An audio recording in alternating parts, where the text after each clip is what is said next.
ಪ್ರಿಯರೇ, ದೇವರು ಒಳ್ಳೆಯವರು, ಒಳ್ಳೆಯದನ್ನೇ ಮಾಡುವವರು.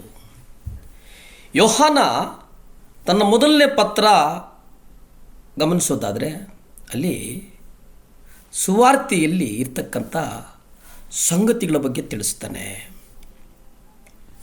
1 ಯೋಹಾನ 1ನೇ ಅಧ್ಯಾಯ 1ರಿಂದ 3 ಓದಿಕೊಳ್ಳುವುದಾದರೆ ಅಲ್ಲಿ ಆದಿಯಿಂದ ಇದ್ದದ್ದನ್ನು, ಆ ಜೀವದ ವಾಕ್ಯದ ವಿಷಯವಾಗಿ ಕೇಳಿದ್ದನ್ನು, ಕಣ್ಣಾರೆ ಕಂಡು ನೋಡಿದ್ದನ್ನು ನಾವು ಕೈಯಿಂದ ಮುಟ್ಟಿದ್ದೇವೆ.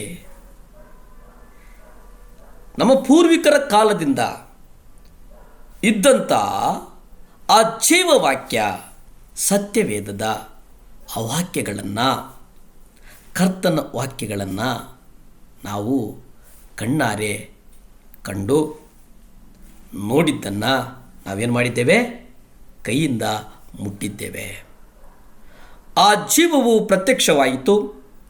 ತಂದೆಯ ಬಳಿಯಲ್ಲಿದ್ದು ನಮಗೆ ಪ್ರತ್ಯಕ್ಷವಾದಂಥ ಆ ನಿತ್ಯ ಜೀವವನ್ನು ನಾವು ಕಂಡು ಅದನ್ನು ಕುರಿತು ಸಾಕ್ಷಿ ಹೇಳಿ ಅದನ್ನು ನಿಮಗೆ ನೀವು ಇರಬೇಕೆಂದು ನಾವು ಕಂಡು ಕೇಳಿದ್ದನ್ನು ನಿಮಗೆ ಪ್ರಸಿದ್ಧಿಪಡಿಸುತ್ತೇವೆ.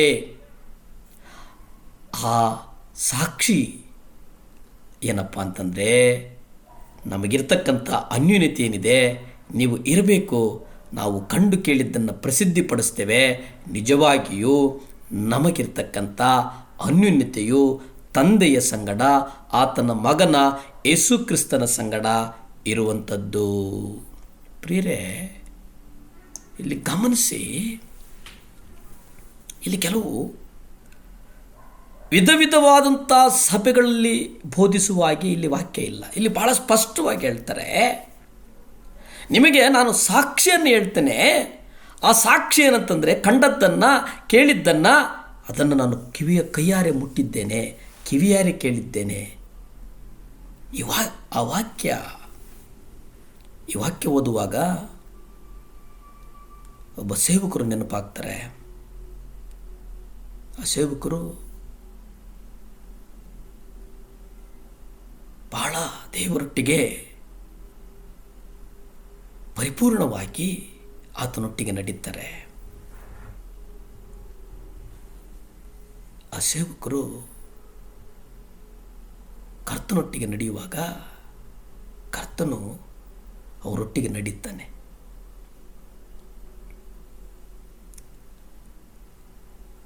ಬ್ರದರ್ ಭಗತ್ ಸಿಂಗ್ರವರ ಟ್ರೂ ಸಾಲ್ಟ್ ಅನ್ನುವಂಥ ಒಂದು ಸಾಕ್ಷಿ ಇರ್ತಕ್ಕಂಥ ಒಂದು ಪುಸ್ತಕವನ್ನು ನಾವು ನೋಡಿದಾಗ, ಒಂದು ಕಡೆ ರಾತ್ರಿ ಕತ್ತಲಲ್ಲಿ ಪ್ರಯಾಣ ಮಾಡುವಾಗ ಒಂದು ಕಾಲಿಗೆ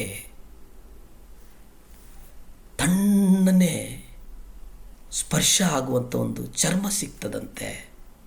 ಆ ಕಾಲಘಟ್ಟದಲ್ಲಿ ಬೆಳಕಿಲ್ಲ, ತುಂಬ ಕಾರ್ಗತ್ತಲು.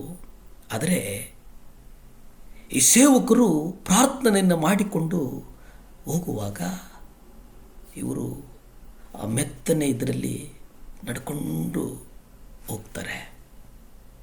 ಹೋಗಿ ವಿಷಯ ಒಂದು ಸ್ಥಳಕ್ಕೆ ತಲುಪಿ ಪ್ರಾರ್ಥನೆ ಮಾಡಿಕೊಂಡು ಮುಂಜಾನೆ ಬರುವಾಗ ಅದೇ ಸ್ಥಳದಲ್ಲಿ ಬಂದರೆ ಇವರು ಎಲ್ಲಿ ನಡೆದರೋ ಅಲ್ಲಿ ಒಂದು ಕಾಡಿನ ಬೃಹದಾಕಾರದ ಹಾವು ಆ ರಸ್ತೆಯಲ್ಲಿ ಮಲಗಿಬಿಟ್ಟಿರ್ತದೆ.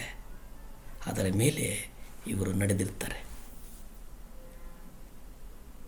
ಇವರು ನಡೆದಿರುವ ಆ ಭಾರಕ್ಕೆ ಅದು ಅಲ್ಲೇ ಅದರ ಚರ್ಮ ಎಲ್ಲ ಸುಕ್ಕು ಸುಕ್ಕಾಗಿರ್ತದೆ.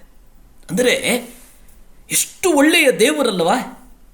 ಸಾವು ಆತನ ಹತ್ತಿರಕ್ಕೆ ಬಂದರೂ ಕರ್ತನು ಸಾವಿಗೆ ಅನುಮತಿ ಕೊಡಲಿಲ್ಲ.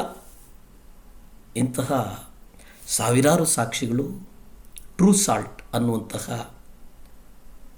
ಒಂದು ಪುಸ್ತಕದಲ್ಲಿವೆ. ಕರ್ತನು ನಮಗೆ ಪ್ರಾಣಾಧಾರನು, ಕರ್ತನು ನಮಗೆ ನಿತ್ಯತ್ವವನ್ನು ಬೋಧಿಸುವವನು, ಕರ್ತನು ಜೀವವನ್ನು ಕೊಡುವವನು, ಕರ್ತನು ನಮ್ಮನ್ನು ಕಾಯುವವನು. ಪ್ರಾರ್ಥನೆ ಮಾಡಿಕೊಳ್ಳೋಣ. ಭೂಮಿ ಆಕಾಶಗಳನ್ನು ಉಂಟು ಮಾಡಿದಂಥ ಸರ್ವಶಕ್ತನಾದಂಥ ದೇವರ ಸ್ತೋತ್ರಪ್ಪ. ದೇವಾ, ಯಾರ್ಯಾರು ಮರಣದ ಹಾಸಿಗೆಗಳ ಮೇಲೆ ಮಲಗಿದ್ದಾರೋ ಅವ್ರಿಗಾಗಿ ಬೇಡ್ತೇನೆ ಸ್ವಾಮಿ. ನಿಮ್ಮ ರಕ್ತ ಚೆಲ್ಲಲ್ಪಡಲಿ ಸ್ವಾಮಿ.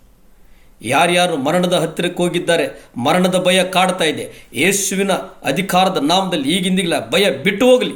ಯೇಸುವಿನ ನಾಮದಲ್ಲಿ ಬೇಡ್ತೇನೆ, ಯೇಸುವಿನ ನಾಮದಲ್ಲಿ ಬೇಡ್ತೇನೆ ಸ್ವಾಮಿ. ಮಕ್ಕಳನ್ನ ಆಶೀರ್ವದಿಸಪ್ಪ, ಬಲಪಡಿಸಪ್ಪ, ಸ್ಥಿರಪಡಿಸಪ್ಪ. ಯೇಸುವಿನ ನಾಮದಲ್ಲಿ ಬೇಡ್ತೇನೆ ತಂದೆ, ಆಮೆನ್.